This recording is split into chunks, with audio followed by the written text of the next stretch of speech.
Hi everybody, I'm Danuta Raine and I'm welcoming you here tonight to DDUDE, Druids Down Under Do Everything.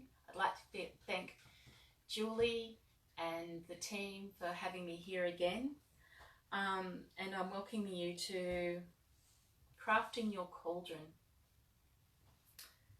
So again, I'm Danuta Raine and I'm a member of the Australian Druid community.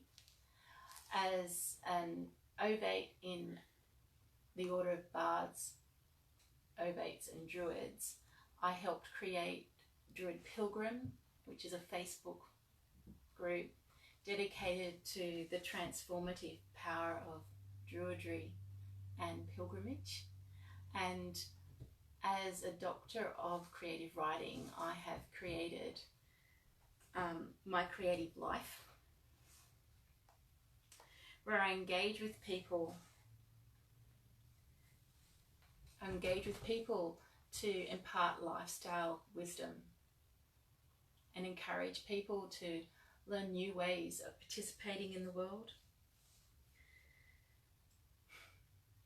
But the challenges of today are just overwhelming. We have so many, and they are startling and unprecedented, from the ecological crisis to the looming crisis that's going to come with post-scarcity and extreme automation. We stand at a point where our creative skills and our abilities to embrace the world of a state that, you know, they're just overwhelming. And we need to embrace our creative capacity in a way we never have before as a community. And the keys to accessing that creativity are lifestyle keys. We have to become cauldrons of creativity if we want to be able to create a world that we're happy to see our children grow up in. Contemporary Druidry offers many tools and many metaphors for how to be creative and develop our creative capacity, and how to brew the elixir of our own lives so that we can bring forward the unseen and unknown. And so we can develop that world that we want to live in and that we want to hand to our children. In the Bardic course offered by OBOD and written and developed by Philip Cauldron, that chief metaphor is the story of Taliesin. It is one of the chief myths of the Welsh. And it's the story of Cauldron and her love of her son, Morfrin, who is also known as Afadhu, or utter darkness. Cauldron means the fair poet or the fair poem. She brings light, and her aim is to create light out of this creature that is utterly dark, her own offspring. In a way, we are the same sort of offspring. In order to transform the darkness of Morfrin into the light of her creativity,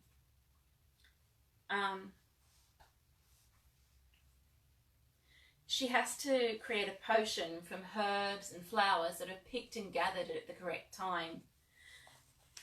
She must also keep cooking it for a year and a day in a cauldron that is cast for that very purpose.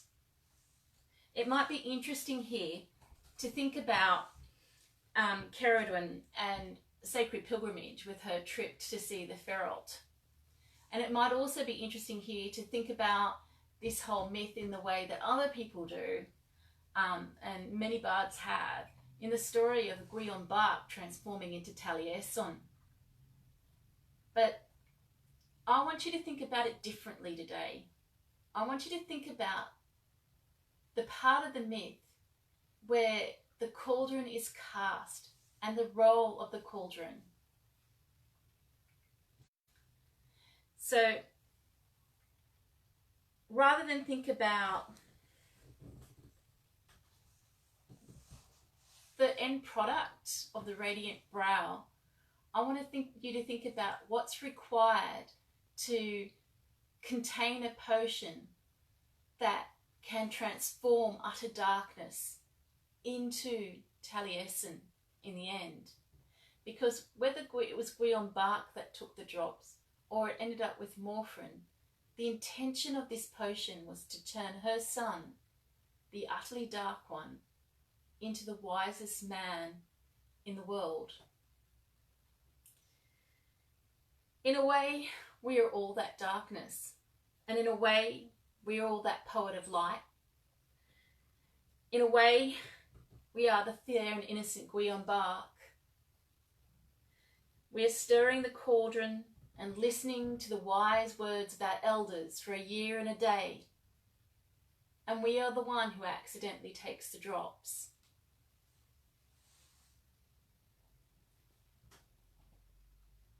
And in a very real way, we must be all like the Druid craftsmen who cast that cauldron for that particular purpose.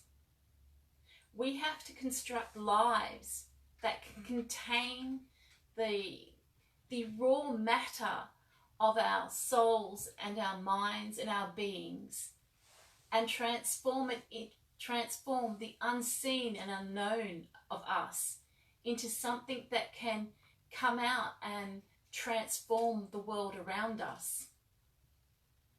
We have to be able to cast a vessel that is capable of being something more. The cauldron is a magical creation in and of itself. It requires the aid of a druid to complete it. The ancient power and wisdom of the feral. It comes from skill and craftsmanship, and it taps in the transmutative power of flame to shape metal into an object that can endure. And more than endure, it can contain power and swirling, boiling, refining potion of that elixir for the entire duration that it's required. In making a cauldron, we have to be able to shape ourselves and our lives in a way that allows us to contain all of the forces that empower us and that will make us into the creative beings that we all are. It's not that we don't have creativity as a natural thing all the time. It's that creativity has to be refined in us so that we can then use it and give it to others, that we can find the transformative solutions for a new world. And this cauldron is not just for people who want to paint or draw or sing or write poetry. This is for everyone. It's for the druid that casts the cauldron as much as it is for Taliesin, who speaks the great words right at the end of the poem. So I just thought today we might do a meditation. I'm not really sure about the timing for this, but the meditation I'd like you to lead into will have to do with finding the things that you need to cast that cauldron and maybe engaging with that cauldron today. So it would be wonderful if you could just, settle yourself down, become comfortable. I'm going to try and become comfortable myself. You become comfortable and just close your eyes. Take a lovely deep breath with me.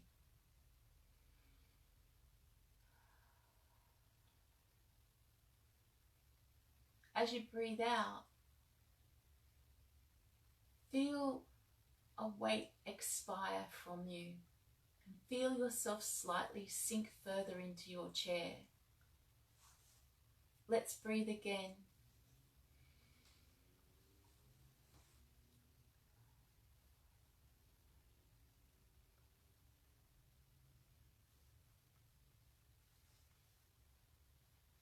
let's take that and feel that gently, gently, gently sink into your chair.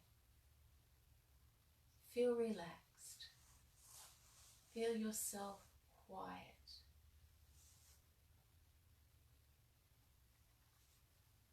With your eyes closed, hear the sounds around you. Just notice them. Breathe again.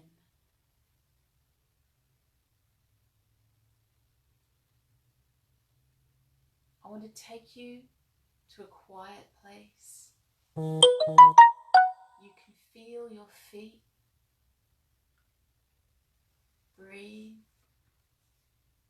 Breathe. You can feel your feet cool on the ground. Feel the air cool around you. Feel yourself embraced in a misty space. Feel the liminality of where you are at the moment. The peaceful, gentle space of your present. We are going to cross the veil. Take one step across the grass and see the mist parting before you.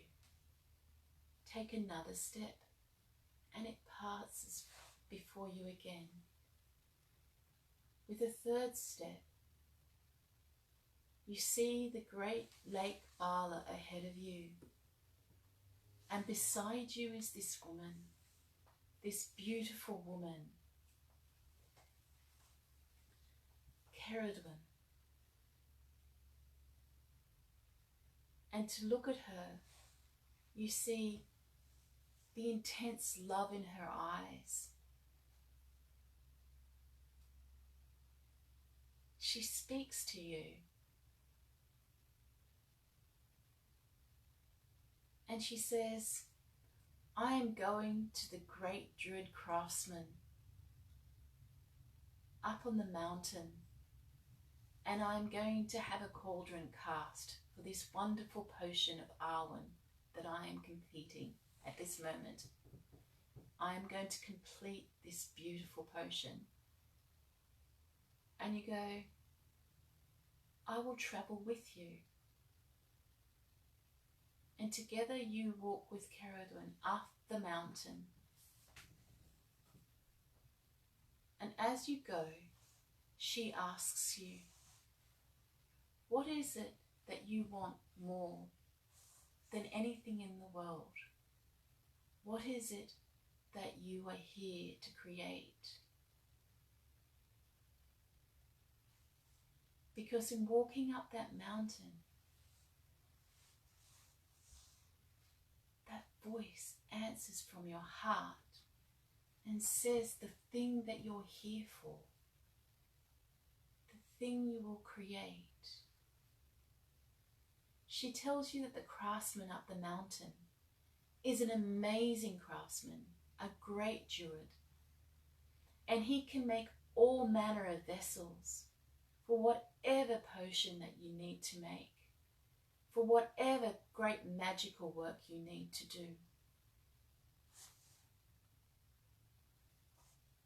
As you arrive there, you speak to the Druid and he says to you, what is it that you wish to create? And you whisper to him your secret creative purpose, the reason why you are here and breathing. And he goes, I know what you need. And he leads you to his great supply of many metals. And he leads you to a great pile of ancient woods and fuels. And he leads you to a great supply of different essences that he adds to his metals as he casts them. And he says, we can make you what you need. We can make you the cauldron for your life's work.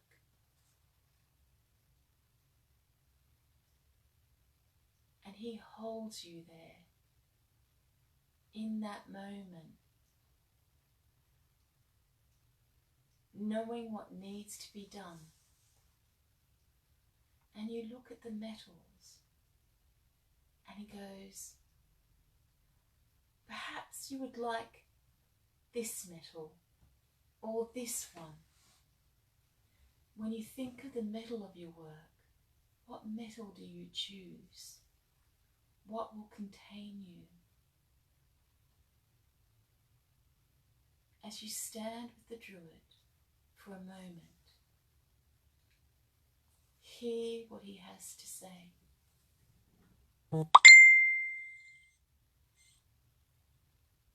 Think about what he has to offer you.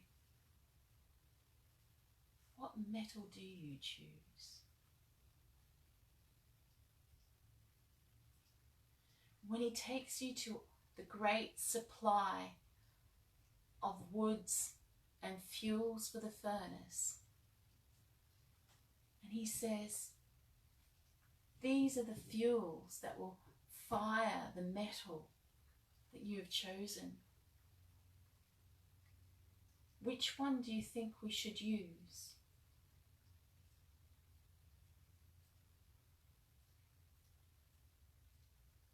What fuels do you need for casting your cauldron? What will shape your metal?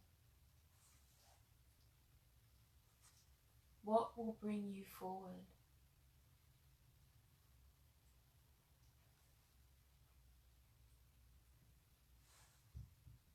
When you think about that, rest in your feelings.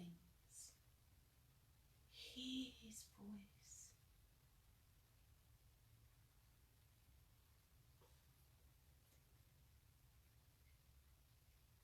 Then the Druid comes to his store of sacred items and sacred essences that he adds to the metal and the flame to give it that extra capacity to hold the great creation that you are going to brew. And he says, these are the essences. These are the sacred herbs and sacred gems and crystals. These are the sacred bones of your ancestors. What will you add to your metal?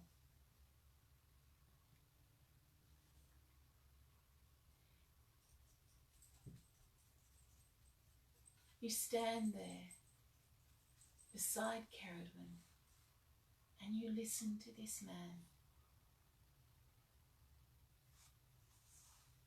He speaks wisely and slowly.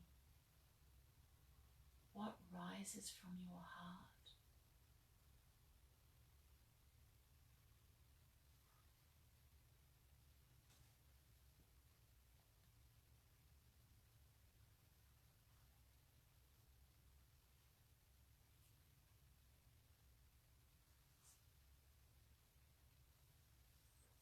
He thanks you for coming and sets about the work of casting and crafting this cauldron that together you have designed. He says it will take a time for it to be done. And like all things, you know, time must be taken. Then Cauldron lifts her sacred cauldron that's been placed on a horse beside you. And she walks down the mountain with you, leading the horse with its cauldron attached. And together you walk back to the Lake Bala. And at Lake Bala, you leave her. And she leads you all the way back through the mist. As you walk through the mist, you take a deep breath. Breathe in once. And you feel yourself rising to your seat. Take another deep breath. And feel yourself back in your body. Take another deep breath. And feel yourself in your room. Hear the words around you and the senses around you.